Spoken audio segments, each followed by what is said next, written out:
Lanzan estrategia de trato digno en el ISSSTE. El director general del ISSSTE, Martí Batres, informó acerca de la estrategia de trato digno en la institución para impulsar el bienestar de los derechohabientes a través de la cultura del trato digno, empático y humanizado. Vaya. De tal manera, se creará una Comisión Nacional de Trato Digno, se elaborará un protocolo de trato digno, se realizarán talleres de humanización, se instalarán módulos de atención al derechohabiente, se dispondrá personal que reciba al derechohabiente y se integrará un equipo de respuesta rápida de quejas y peticiones.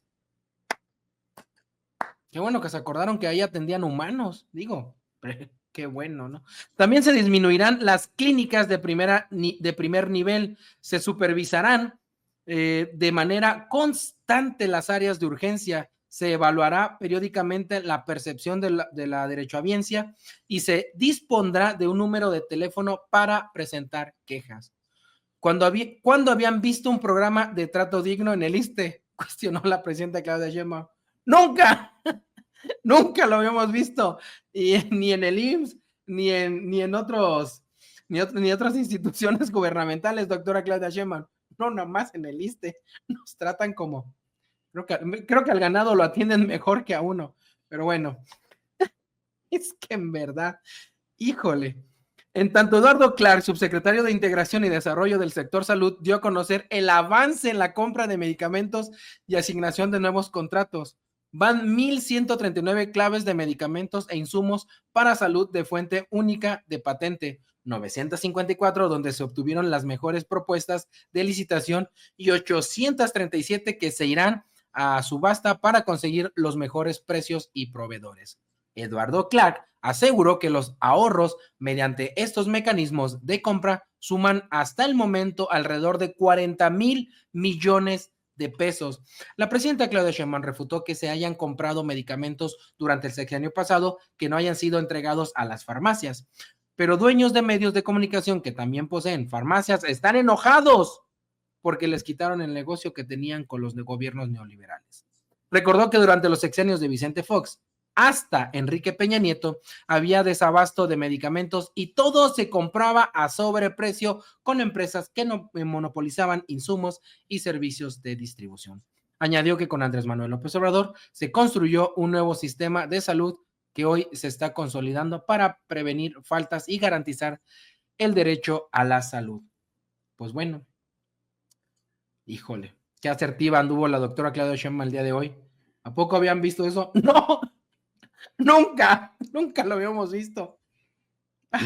Me sumo a los aplausos del Robert, porque qué bueno que ya por fin vaya a haber un trato digno y humano para los derechohabientes del ISSSTE, y bueno, que se haga extensivo a todos los centros de salud públicos del país, porque vaya que hace falta. Y a todas las dependencias de gobierno, mi querido Sergio. De acuerdo, sí, que se haga extensivo porque sí, vaya que hace falta el trato digno hacia las personas, hacia la ciudadanía, pero qué bueno que se está dando este paso ahí en el ISSSTE con los detalles que ofreció Martí Batres, eso por una parte, y por la otra, esta situación que se llevó bastante tiempo en la conferencia matutina, ¿no? Que le estuvieron cuestionando mucho tanto a la presidenta Claudia Sheinbaum como a Zoé Robledo del IMSS, por una serie de reportajes que publicó el sitio Animal Político respecto a compras, ¿no?, de medicamentos, que si habían sido a sobreprecio, que si se compraron y no se repartieron, que si se hizo el gasto y que si no se entregaron a las farmacias.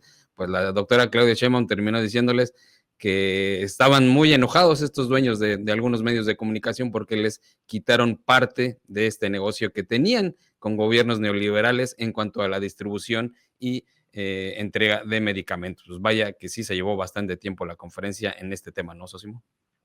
Sí, fueron varios minutos y la verdad, desde mi particular punto de vista, también lamentable el asunto, porque más allá de las probables irregularidades que se pudieran haber documentado, cuando ya uno trata de acomodar datos y cifras para hacer prevalecer una narrativa, más que en realidad mostrar los hechos, pues ya empieza a desvirtuarse el propio trabajo que se realice. De hecho, hoy la presidenta de la República ahí le cuestionó sobre la propia integridad del trabajo periodístico, y es que, en efecto, ella le cuestionaban a la presidenta de la República y al propio Zoé Robledo sobre precios que estaban más caros en 2022 que se compraron así, más caros que en otros años, y le comentó Zoé Robledo, dijo, sí, tienes que recordar que los precios de medicamentos de todo el mercado se alteraron por efecto de la propia pandemia de COVID-19. Eso vino a alterar los precios de muchos insumos médicos, y muchos se tuvieron que comprar también incluso de urgencia. Y mucho de lo que estaba enfocado a determinadas compras se tuvo que destinar a otros por la aparición precisamente de COVID-19. Y le dijo, y eso nosotros te lo contestamos antes de que se publicara el reportaje, te hablamos con funcionarios de la institución para que tuvieras toda la información, y pues no los anotaste, no se reflejó en el trabajo. También las propias respuestas del IMSS a este trabajo, solamente una parte documental que le entregaron fue la que terminó utilizándose en ese trabajo, pero no las respuestas de los trabajadores del IMSS a este asunto y a otros que ahí se estuvo, como bien comentan, pues fueron varios minutos los que se le dedicaron a responder a estas imprecisiones, y de hecho la presidenta de la República le dijo, pues es que tienes que comparar peras con peras y manzanas con manzanas, ¿no? Porque se advertía que había comparaciones pues un poco forzadas, decíamos, para apuntalar una narrativa. Por eso la presidenta de la República le dijo que pues en realidad cuando había compras con sobreprecios y había desabasto de medicamentos fue en el tiempo del Seguro Popular, este programa que creó Vicente Fox, que se implantó en el sistema sanitario del país, y que hay que recordar, pues la gente tenía que pagar por la atención, y que solamente cubría muy pocas, un cuadro muy reducido de enfermedades, y las personas generalmente tenían que comprar absolutamente todos los medicamentos, los estudios, etcétera, y la verdad es de que pues sabemos el sistema sanitario que en ese entonces se generó, realmente devastado por los suelos. Entonces, hoy Claudia Sheinbaum pues reivindicó el trabajo realizado el sexenio pasado, porque mucho de las críticas estaban enfocadas a tratar de decir que había sido un desastre en materia de salud el sexenio pasado. Claudia Sheinbaum sí le dedicó también tiempo para reivindicar el trabajo realizado por el sexenio de Andrés Manuel López Obrador y decir, hoy nos toca consolidar lo que se empezó a levantar el sexenio pasado, ¿no? Y bueno, pues ahí fue parte de este diálogo que la verdad sí fue mucho tiempo el que se le destinó a esta explicación, decíamos, cuando pues a ojos vistas, la verdad se estaba tratando de escoger determinados datos, determinadas estadísticas para apuntalar una narrativa, y que pues no se estaba observando el fenómeno en su totalidad, ¿no? Sí, yo sé que a muchos de la oposición no les gusta esta frase, pues que a lo mejor para ellos es trillada, pero ni seguro ni popular era esa cosa, honestamente. Digo, la frase es muy acertada, ¿no? Porque documentado está que ese seguro popular compraba los medicamentos a ciertas farmacéuticas, compraba a sobreprecio, no tenía los medicamentos suficientes y solamente servía, y miren que esto yo lo sé de primera mano de un médico que trabajó ahí, servía para, ¿cómo dice la frase? ¿Cómo dice la palabra? Se me fue la palabra. Subrogar, creo que sí es subrogar, esa es la palabra. A los pacientes, fíjense, era un negocio bien armado, Hace mucho tiempo yo subí una noticia, hace ya bastante tiempo, donde hizo un recuento, ¿saben? De cómo se disparó, cómo se dio el boom de estos hospitales privados, y se dio en los sexenios del PAN. Ahí se dio, y obviamente los alcanzó hasta Peña Nieto, pero fue una de construir hospitales privados y clínicas privadas, pero de una manera impresionante, porque iban al Seguro Popular, les atendían lo básico, lo básico, y lo demás lo mandaban, ¿saben qué? Pues eso no lo tenemos aquí, pues vaya a tal lado, a tal clínica. E incluso en el ISSSTE, fíjense, el ISSSTE de Monterrey, Nuevo León, o sea, todo lo manda a clínicas privadas, todo, absolutamente todo lo subrogan. Pero bueno, así están las cosas, pero siguen presumiendo el Seguro Popular. Es que se quedó el país con 54% de 54 millones o 30 millones de personas sin seguro popular. El seguro popular no era un sistema de salud, era un sistema de afiliación. Lo único que les interesaba era afiliar a la gente para mover los indicadores. A ver, los números no mienten, pero se puede mentir con los números, ¿eh?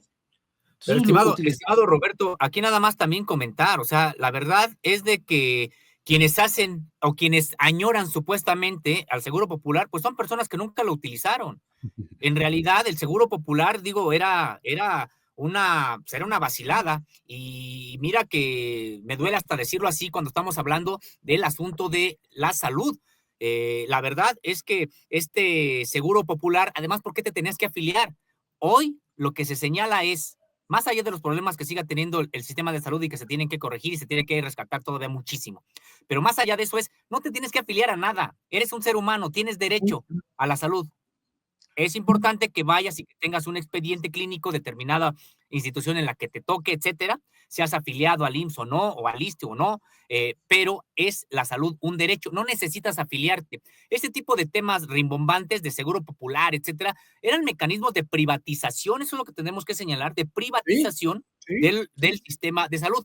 Y hoy no se habló en la conferencia, pero la presidenta de la República pudo haber puesto todavía más el dedo en la llaga y decir que muchos de los que hoy están haciendo o mandan a hacer, entre comillas, reportajes para cuestionar el modelo de salud actual, pues en realidad eran los beneficiarios de los contratos del Seguro Popular y de otros. Y de manera muy clara, e incluso periodistas metidos en este asunto, yo tuve la oportunidad en su momento de, pues de documentar cómo empresas ligadas a Carlos Loret de Mola eran las que recibían más de 5,000 millones de pesos producto de contratos que se terciarizaban mediante empresas de la salud, es decir, de medicamentos, laboratorios, etcétera. Y esas y otros comunicadores también metidos en ese asunto. Entonces, la verdad es de que también se pudo haber avanzado, incluso en la propia conferencia, sobre esta información, que por supuesto es pública y que da cuenta de cómo